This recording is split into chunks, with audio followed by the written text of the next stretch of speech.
আসসালামু আলাইকুম, সবাইকে স্বাগত জানাচ্ছি। আমি জাকির বিশ্বাস। আজকে একটা কথা বলবো।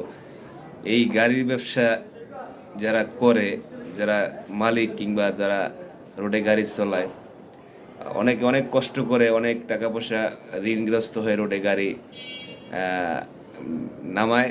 দেখা যায় এই গাড়িটার প্রতি যার যে কেনে তার অনেক দরদ থাকে, কিন্তু এই যত বাংলাদেশের তো যত রাগ, যত ক্ষোভ, বিএনপি কিংবা আওয়ামী লীগ কিংবা ছাত্র কিংবা যে কোনো যে রাগ হোক, কারো প্রতি কারো রাগ হইলে, বোর সাথে রাগ হইলেও যে রাস্তার গাড়ি ভাঙে। আসলে রাস্তা একটা গাড়ি কিনতে লক্ষ লক্ষ টাকা ইনভেস্ট করতে হয়, অথচ যত রাগ গাড়ির ভার। আসলে আপনারা যত রাগ ক্ষোভ গাড়ির উপর না দেখিয়ে আপনারা যারা গাড়িটা কিনছে তারা বুঝে যে আসলে তাদের কতটা কষ্ট হয়েছে এই রোডে গাড়িটা নামানোর জন্য। এই জন্য আপনার রাগটা গাড়ির উপরে না পুড়ে আপনি বাসায় পুরাবেন। ইনশাল্লাহ ভালো থাকবেন সবাই।